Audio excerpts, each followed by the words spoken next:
Bienvenue dans le studio Dukascopy TV. Pour notre analyse technique, j'ai le plaisir d'accueillir Jean-François Ovczarczak de Management Joint Trust. Bonjour Jean-François. Bonjour Daniel. On a dit la dernière semaine, la correction haussière attend ses objectifs pour l'euro, mais maintenant ces développements continuent. C'est vrai? Oui, c'est vrai, c'est tout à fait vrai. Alors, nous allons regarder aussi aujourd'hui. Nous avons ici une mosaïque Orly de fingraphs.com. Sur cette mosaïque, donc c'est la perspective sur les prochaines semaines. Nous avons l'euro-dollar, le dollar yen, l'euro suisse, l'or, le DAX, le SMI, le S&P Futures et le Brent. Nous allons commencer avec l'euro ici sur un Investors View. Investors View est une combinaison d'un graphique weekly, donc un point par semaine pour une perspective sur les prochains trimestres, d'un daily, donc un point par jour pour la perspective sur les prochains mois, et d'un hourly, donc un point par heure pour la perspective sur les prochaines semaines. Nous allons commencer avec le hourly. Effectivement, la semaine dernière, nous étions autour de 1,08 et nous avions atteint nos objectifs en correctif. Et ces objectifs en correctif avaient comme marge supérieure 1,09. Et en passant au-dessus de ces 1,09, on a activé nos objectifs en impulsif et qui maintenant nous emmène vers un deuxième palier d'objectifs qui se situe entre 1,1256 et 1,1476. Donc effectivement, le mouvement n'a pas l'air fini. Il pourrait continuer entre encore une semaine ou deux. Et pourrait nous emmener dans une zone entre 1,1256 et 14,76, donc aux alentours des 1,13, 1,14. Cependant, sur les horizons temps daily et weekly, nous sommes toujours à la baisse. Nous allons d'abord regarder l'horizon temps weekly. Notre indicateur de trend est toujours baissier, donc en bear. Nous aurions la possibilité sur nos objectifs de descendre pratiquement jusqu'à la parité, et ceci sur le prochain trimestre et demi, donc d'ici le milieu de l'année, voire l'été.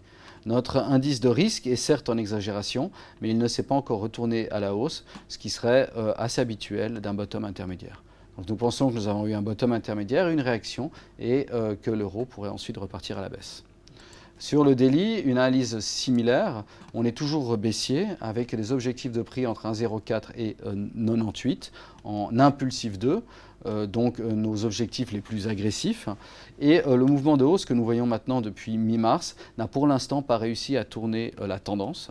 On voit même que le mouvement rapide qui s'est effectué ces dernières semaines a emmené les prix au-dessus de notre petite enveloppe, ce qui est un signe d'exagération temporaire. Donc, on pense que le hourly n'est pas tout à fait terminé, qu'il a peut-être encore 2-3 figures de potentiel sur la semaine, voire les 10 prochains jours, mais que ceci s'inscrit dans un contexte d'un daily et d'un weekly encore baissier, et que donc il devrait repartir ensuite à la baisse. Et quelle est votre vision sur l'or? Est-ce qu'on peut parler d'un resume downtrend? Alors nous allons regarder le graphique. Donc sur l'or, Investors View, donc aussi la combinaison d'un weekly, d'un daily et d'un hourly. Et donc, ce qui était intéressant, c'est que l'or a subi une grosse baisse à la fin de la semaine dernière, notamment suite aux déclarations de la Fed, qui certes ne nous a pas donné beaucoup d'indications sur quand est-ce qu'elle allait monter les taux d'intérêt, mais il semblait bel et bien disposé, en tout cas d'ici la fin de l'année. Et donc des taux d'intérêt qui montent, c'est un coût de financement de l'or qui monte aussi, et donc un coût d'opportunité à en détenir. Et sur ce constat, on a remarqué effectivement que l'or est reparti très fortement à la baisse à la fin de la semaine dernière.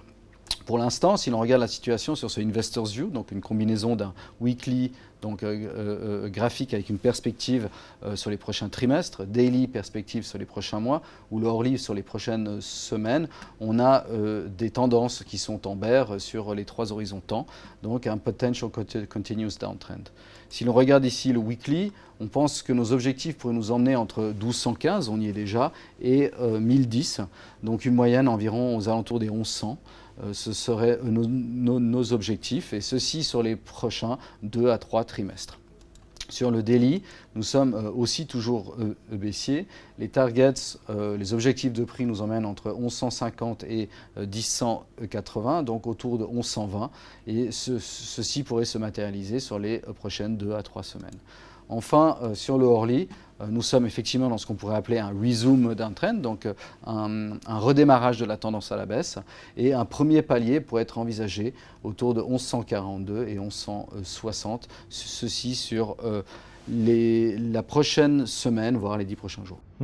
Et sur les actions, quel est votre point de vue de ces mouvements baissiers en ce moment? Alors il faut bien différencier l'Europe et les États-Unis.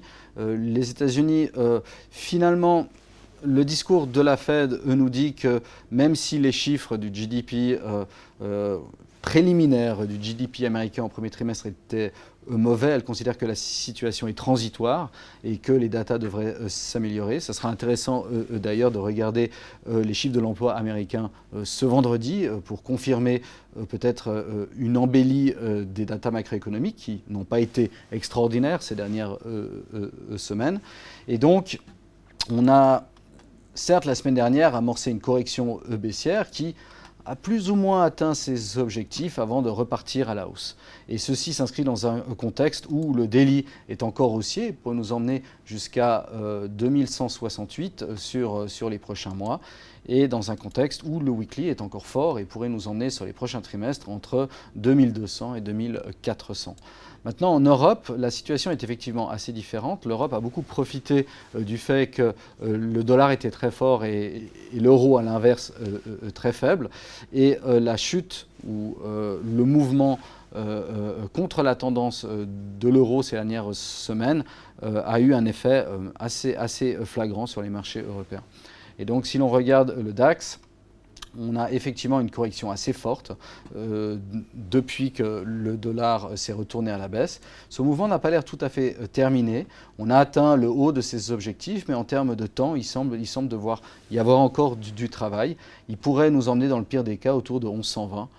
Pour l'instant, notre indicateur de risque n'est pas encore survendu, donc nous ne pouvons pas encore marquer la fin de cette tendance baissière. Cependant, ce mouvement a peut-être encore une semaine à 10 jours de baisse devant lui, mais il s'inscrit dans un graphique moyen terme et long terme qui sont encore haussiers. Donc nous pensons actuellement à une correction intermédiaire. La tendance à la hausse devrait reprendre ses droits sur les prochains trimestres et nous emmener plus haut sur les prochains mois et les prochains trimestres. Merci bien Jean-François d'être venu partager votre point de vue et à la prochaine fois. Merci beaucoup. Et merci bien pour votre intérêt. Reste à l'écoute pour les autres émissions Atoukas Copy TV. Bonne journée et à la prochaine fois.